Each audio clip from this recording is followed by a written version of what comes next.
विद्यार्थियों, मैं सूर्य प्रकाश पारिक, सहायक आचार्य हिंदी साहित्य, श्री शिवचरण माथुर राजकीय महाविद्यालय मांडलगढ़, आपका इस ऑनलाइन कक्षा में बहुत बहुत स्वागत करता हूं। जैसा कि विदित है कि हम बिहारी सत्सई के चयनित अंश पढ़ रहे हैं और अब तक हमने प्रमुख रूप से 35 से लेकर 40 दोहे पिछली वाली कक्षा में पढ़े थे। अब हम देखेंगे 41वां दोहा स्वारथु सुकृतिर्न श्रम वृथा।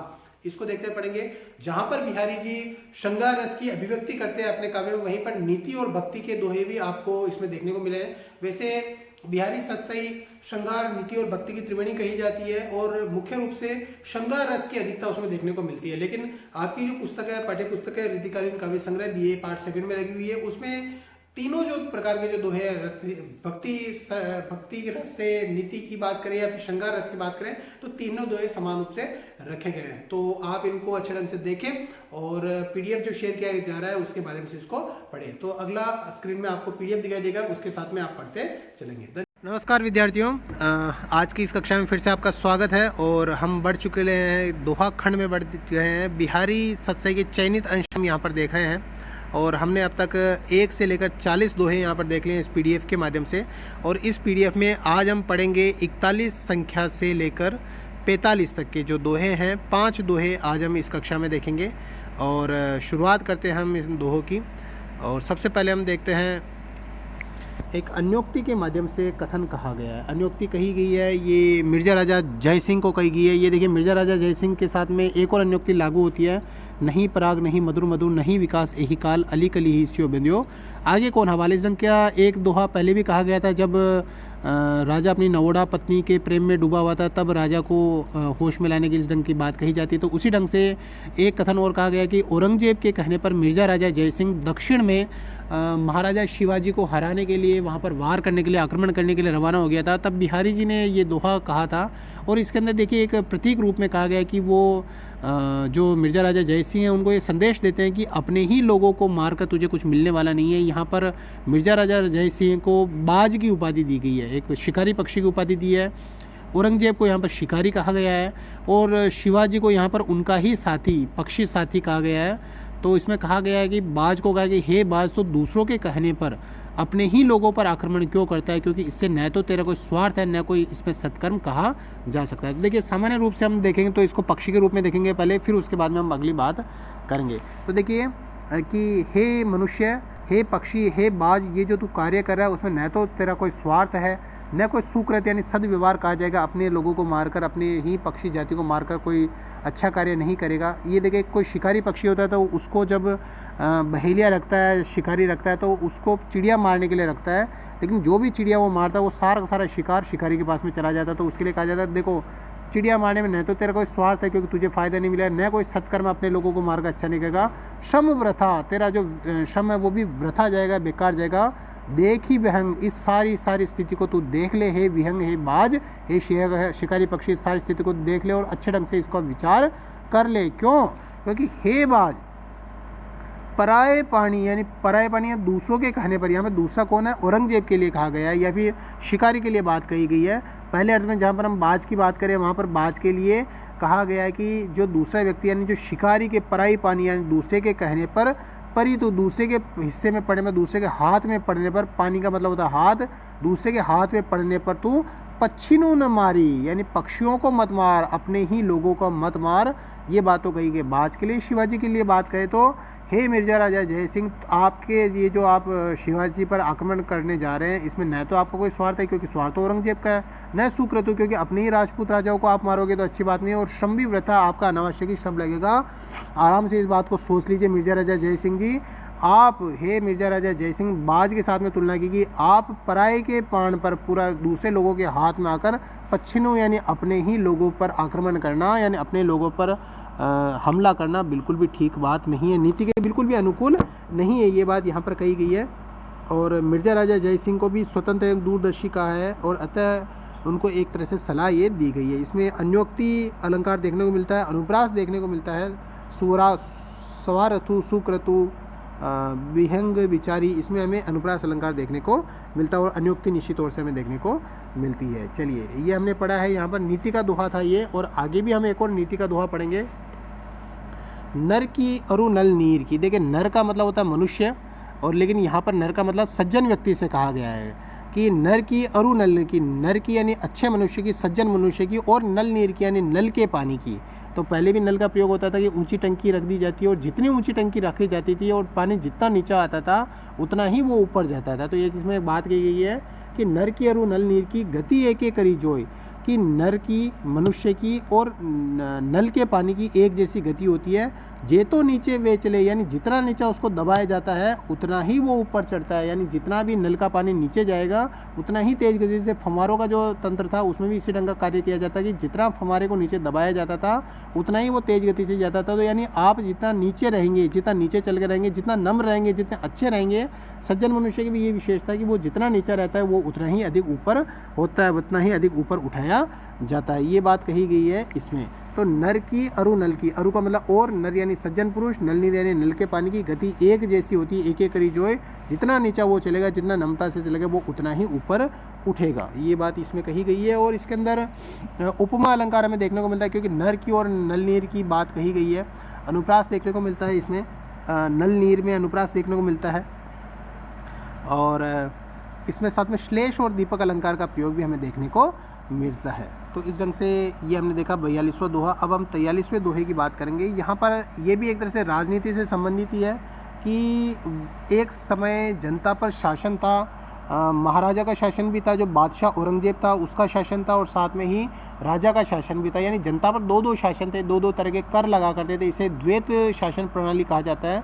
और द्वैत शासन प्रणाली में जनता कितनी ज़्यादा दुखी हो जाती, कितनी ज़्यादा परेशान हो जाती, उसका उदाहरण अमावस के उदाहरण से देते हैं वो, कि इसमें कहा गया है, बिहारी जी कहते हैं कि दूसह यानी असहनीय, दूराज यानी द्वैत जो शासन प्रणाली है उसमें प्रजा का कितना ज़्यादा दुख बढ़ जाता है। ये पहली पंक्ति में तो द्वैत शासन प्रणाली के लिए बात की गई है कि द्वैत शासन प्रणाली में जहाँ पर दो दो राजा होता है वहाँ पर जनता का दुख द्वंद कितना ज़्यादा बढ़ जाता है। आखिरकार क्यों नहीं बढ़ेगा? क्योंकि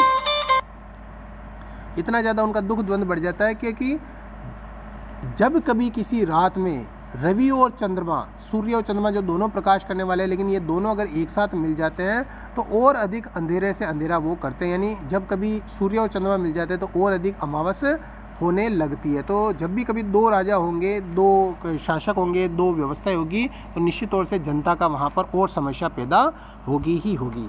यहाँ पर अनुप्रास अलंकार की बात की गई है। इसमें राजनीति की बात की गई कि जो केंद्रीय सत्ता थी वो मुगल साम्राज्य के पास थी और रियासती राज्यों की सत्ता राजपूत के हाथ में थी, तो जनता की हालत इसमें और अधिक खराब हो गई है। ये कथन यहाँ पर कहा गया है, जो नीति की बात है वो यहाँ पर कही गई है। और अगला देखते हैं हम 44वां दोहा है। ये एक भक्ति का दोहा कहा गया है। इसके अंदर भक्त अपनी कुटिलता बताता है, अपने कहता है कि भाई मैं इतना टेढ़ा हूँ, इतना बुरा हूँ, इतना ख़राब हूँ और मैं इतना ही रहूँगा। क्योंकि हे इसमें एक व्यंजना बताई गई है कि आप भी तो टेढ़े कहे जाते हैं, कुटिल कहे जाते हैं। त्रिभंगी यानी जो उनकी जो पैरों को टेढ़ा करके खड़े होने की जो दशा है श्री कृष्ण की, तो वो कहते हैं कि मैं भी टेढ़ा रहूँगा क्योंकि आप भी एक तरह से टेढ़े ही है, तो मेरा आप में प्रवेश किस प्रकार से हो सकेगा। तो इसमें कहा गया है इसमें कि कुबत यानी बुरी बात, जग यानी संसार की, मैं संसार की समस्त बुरी बातें करता रहूँगा और अपने में जो कुटिलता है उसका भी मैं त्याग नहीं करूँगा। हे दीन दयाल, मैं अपनी कुटिलता का त्याग भी नहीं करूँगा और संसार में जितनी भी जो कुबत यानी बुरी बातें वो सारी की सारी करता रहूँगा। इतना ही मैं टेढ़ा रहूँगा, कुटिल रहूँगा, कपटी रहूँगा। क्यों रहूँगा? क्योंकि मैं जितना इस ढंग से रहूँगा, इतना जो बुरा रहूँगा, और ऐसा करने से ही अपनी नीचता कभी छोड़ूंगा नहीं। और अगर बाई चांस मैंने अपनी नीचता छोड़ दी तो मैं वहाँ पर सरल हो जाऊँगा, और सरल होने से आपका जो त्रिभंगी शरीर है, आपका जो मुड़ा हुआ जो शरीर है, उसमें मैं प्रवेश होने पर मुझे बड़ा ही कष्ट होगा। इसलिए ये एक तरह से ठिठोली कर रहे हैं। यहाँ पर वाग विदग्ध है कि कृष्ण जब मुरली वादन करते हैं तो उनका शरीर 3 भागों में मुड़ जाता है। तो कवि अपने आराध्य से ये बात कहते हैं कि जो टेढ़ी है उसमें तो टेढ़ी वस्तु का टेढ़ी वस्तु का प्रवेश ही संभव होगा। इसलिए वो कहता है कि मैं भी अपने मन को टेढ़ा ही रखना चाहता हूँ, क्योंकि मैं टेढ़ा रहूँगा तभी मैं इसमें प्रवेश कर पाऊँगा, क्योंकि अगर मैं सीधा रहूँगा तो इसमें मेरा प्रवेश नहीं हो सकेगा। इसमें समासोक्ति अलंकार हमें देखने को यहाँ पर मिलता है। और अंत में हम देख लेते हैं ये जो 45वां नंबर का दोहा, और इसके साथ में आपकी बिहारी सत्साई कंप्लीट होती है, संपूर्ण होती है। उसके जो चयनित अंश है वो पूर्ण होते हैं। तो इसके अंदर बात की गई कि एक पुष्प के लिए बात की, अन्योक्ति रूप में कही गई कि हे श्रेष्ठ वृक्ष या भले वृक्ष, ये जो तेरे पे पत्ते फूल वगैरह लग गए हैं, तो इसमें तू कोई भ्रम है अगर तेरे मन में कि ये वर्षा आ गई तो इस वर्षा को तो भूल जाए, क्योंकि वर्षा तो हमेशा पतझड़ के बाद में आती है। तो क्या कहते हैं वो, नहीं पावसु, ये कोई वर्षा ऋतु का समय नहीं है। ऋतुराज ये तो यानी बसंत का समय है, बसंत का समय आएगा। तजी यानी त्याग दे, तरवर चित बोलू अपने, हे वृक्षराज, तरवर यानी हे वृक्षराज, अपने मन की जो चित्त भूल है, ये जो तेरी जो गलती है, मन की गलती, उसको तू त्याग दे। ये पावस नहीं है वस्तुतः, ये तो ऋतुराज यानी बसंत है, इसको तू त्याग दे पूरी तरह से। अब तू भय बिन पाई ही है, कि बिना पत्ते हुए, बिना अगर तू निपत्र नहीं हुआ, पतझड़ नहीं आई, क्योंकि बरसात तो हमेशा, पावस तो हमेशा, जब तक पतझड़ नहीं आएगा तब तक तो पावस आती नहीं। तो इसलिए वो कहते हैं कि जब तक पतझड़ नहीं आता तब तक तो निश्चित तौर से किसी भी ढंग से नव दल, नए नए पत्ते, नए नए फल और नए नए फूल कभी भी नहीं लग सकते। इसलिए इसको तू पावस समझने की भूल मत कर, ये तो मात्र बसंत है, जो तेरे पत्ते थोड़े से खिलखिला गए हैं, नए पत्ते हो गए। इसको तो अगर तुझे नए पत्ते की आवश्यकता होगी तो तुझे पतझड़ तो, अपतु का मतलब होता है पतझड़, पतझड़ तो देखना ही पड़ेगा। इसमें एक संकेत कहा गया है कि निश्चित तौर से कोई भी वस्तु अगर मांगते हैं तो उसकी सहज प्राप्ति नहीं होती, उसके लिए निश्चित तौर से कष्ट देखना पड़ता है, मर्यादाओं का त्याग करना पड़ता है, निर्लज बनना पड़ता है, अपत यानी निर्लज बनना पड़ता है, और कष्ट उठाकर निरादर सहन करना पड़ता है। उसके पश्चात ही फल और फूल की प्राप्ति होती है। देखिए इसके अंदर एक दोष भी आया है, दुष्क्रमत्व दोष आया है कि पहले फल आ गया है और उसके बाद में फूल आ गया। ये एक क्रम का पालन नहीं हुआ। जैसे दल सबसे पहले आ जाते हैं, पत्ते आ जाते हैं, उसके बाद फूल आते हैं, उसके बाद में फल आते हैं।